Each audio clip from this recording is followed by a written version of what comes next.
കനത്ത മഴയിൽ പൊതുകിണർ ഇടിഞ്ഞു താഴ്ന്നു. പലശന പൂത്തോട് തറയിലെ കിണറാണ് തകർന്നത്.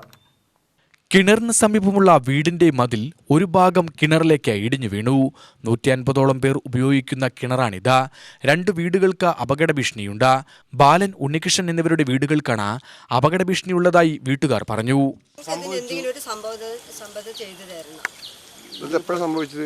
ഇതിപ്പോൾ 2 വർഷമായല്ലോ.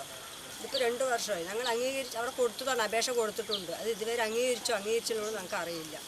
ഞങ്ങൾ 3 ദിവസമായി കടന്നുറങ്ങിയിട്ട് മനസ്സമാനത്തിൽ കടന്നുറങ്ങും. ഇന്നലെ ചേച്ചിട്ട് അവിടെ ഉറങ്ങിയിരിക്കില്ല. എല്ലാവരും ഇവിടെ വിരഞ്ഞ് വന്ന സാധനങ്ങളൊക്കെ മാറ്റി തന്നത്. ഇവിടെ ഉള്ളവർ തന്നെ, ഈ നാട്ടിലുള്ളവർ തന്നെ വന്ന് സാധനങ്ങളൊക്കെ മാറ്റി തന്നെ ഞങ്ങൾ മാറ്റി താമസിക്കാൻ പോലെ ഇന്നലെ പോയി അവിടെ താമസിച്ചു. ചെറു കുട്ടിയും വെച്ചിട്ടാണ് താമസിക്കുന്നത്.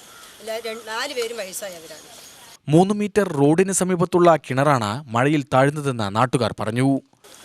വെള്ളം എടുക്കുന്ന ഒരു കിണറാണ് ഇത്. 2 കൊല്ലമായി പരാതി പറയുന്നവരടുത്തൊക്കെ പറഞ്ഞിട്ടുണ്ട്. പക്ഷേ ഇതിലൂടെ പൊതുവഴിയും കൂടിയാണ്. ജനങ്ങൾ ഒരുപാട് ആ വീടുകളിലേക്കും കൂടി നടന്നു പോകുന്ന ഒരു പൊതുവഴിയാണ്. അപകടമാണ്. പിന്നെ കണ്ടില്ലേ, ഈ വീട് ഇടിഞ്ഞ് താഴാനുള്ള ഒരു സംവിധാനമായി. കുട്ടികളും മക്കളൊക്കെ ഇതിലൂടെ നടന്നു പോകുന്നതാണ്. അപകടങ്ങൾ സംഭവിക്കും. വെള്ളത്തിനും പ്രശ്നങ്ങളായി.